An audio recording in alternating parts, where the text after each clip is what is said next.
낙타는 주인을 따라갑니다. 자, 이 낙타의 인내심과 복종심 따를 자가 없습니다. 그러나 낙타의 마음속에는 원한 감정이 쌓입니다.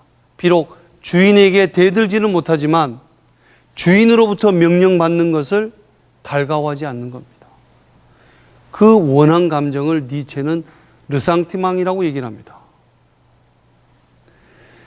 자신의 비굴함, 복종심으로 인해서 주인을 복종할 수밖에 없지만 달갑지 않은 이 원한 감정을 가진 낙타를 극복하라. 낙타를 극복하고 나면 두 번째 단계가 나옵니다. 두 번째 단계에는 또 동물이 등장하는데요. 이번에는 사자가 등장합니다. 사자는 용맹스럽습니다.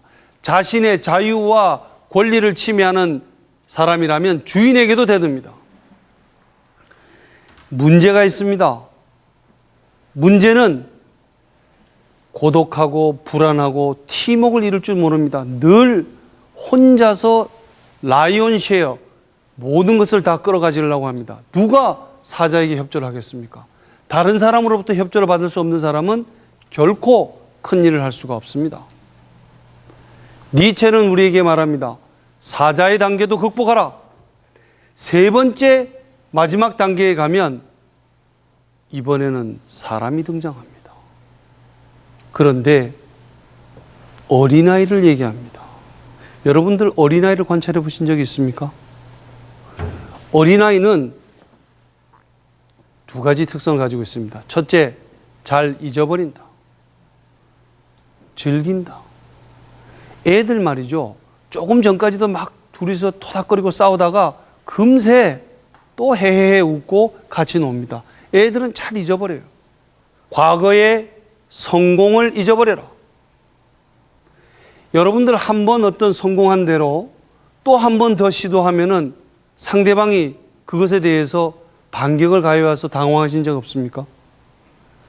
늘 하던 대로만 하는데 늘 성공하던가요? 다른 사람들도 계속 연구하고요. 끊임없이 새로운 생각을 나오기 때문에 내가 과거에 성공했다는 거 다 잊어버려야 됩니다. 과거의 실패도 잊어먹으세요.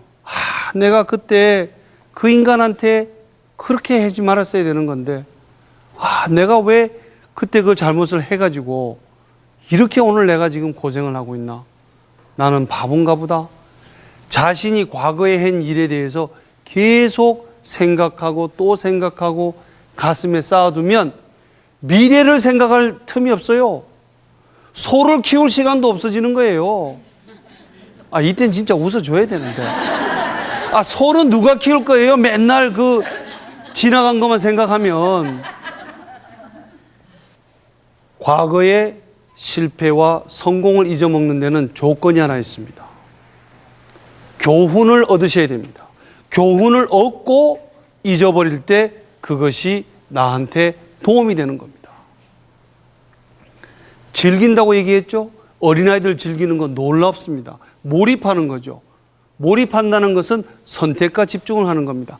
자기가 좋아하는 것을 선택한 다음에 그것을 계속하는 거죠. 그걸 계속하면 그것이 완전히 자기께 되는 겁니다. 여러분들 구글이라는 회사 들어보셨습니까? 회사에 나가는 것이 즐겁다고 합니다. 회사에 나가는 것이 즐겁대요. 우리 상식으로는 이해가 가지 않잖아요. 오직 했으면 월요일 병이 있겠습니까? 주말 쉬고 월요일 날 나가면 온 사지가 찌부둥하고 다니기가 싫고 그런 얘기가 드는 거죠. 그런데 이 구글에 가면은 노는 장난감들 갖다 놓고요. 또 실수해도 나무라질 않습니다. 즐기게 하기 위해서는 실수를 갖다가 관용해주는 그런 방침들이 필요한 겁니다.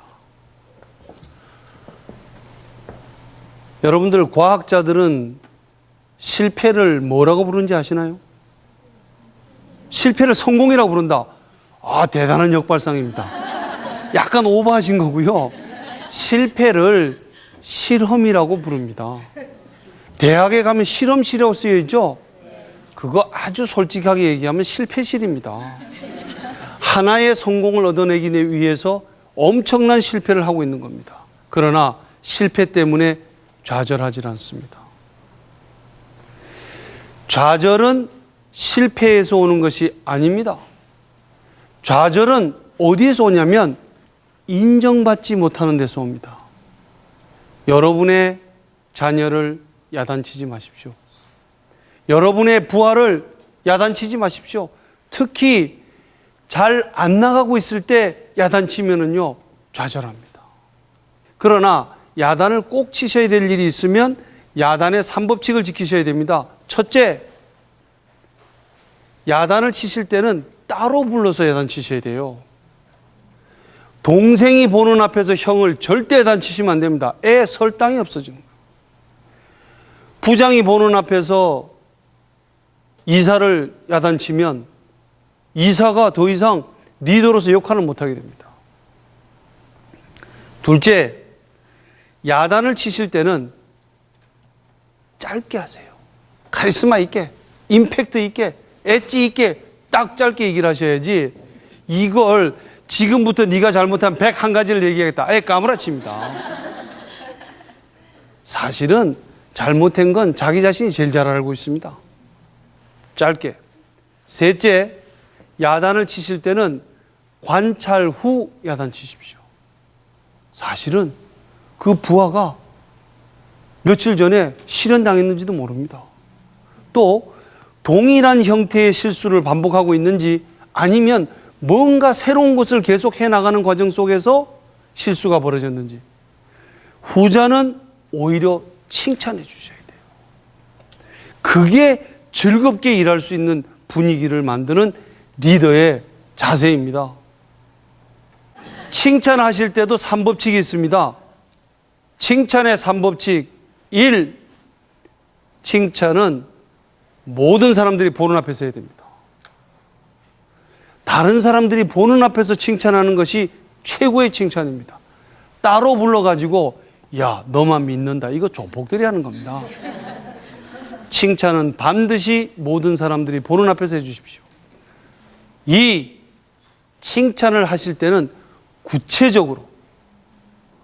구체적이라고 하는 것은 고유명사와 숫자를 반드시 넣어야 됩니다.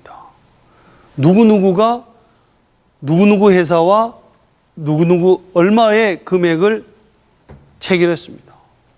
또는 똘똘이가 이번 달에 우리 반에서 제일 공부를 잘했습니다. 자, 이럴 때 많은 사람들이 얘기를 합니다. 그거 편애하는 거다. 그렇지 않습니다. 아무런 이유 없이 어떤 사람을 감싸고 가면 편애하는 거지만 분명한 이유를 달아서 얘기해 주면 편애하는 것이 아니라 너희들에게도 이 기회는 다 오픈되어 있다. 누구든지 이런 일을 하면은 똑같이 칭찬해 준다는 메시지를 보내는 겁니다. 셋째, 칭찬은 즉각적으로 해야 됩니다. 칭찬받을 만한 일을 하고 난 직후에 해주는 것이 효과가 제일 좋습니다. 칭찬의 목적은 이러한 일을 앞으로도 계속 반복해달라는 얘기입니다. 바로 직후에 얘기해 줘야죠. 그 전에 말이야. 그 참 잘했어. 무슨 얘기입니까, 이거?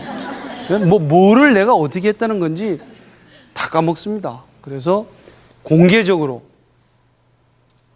구체적으로, 즉각적으로 3법칙이고요.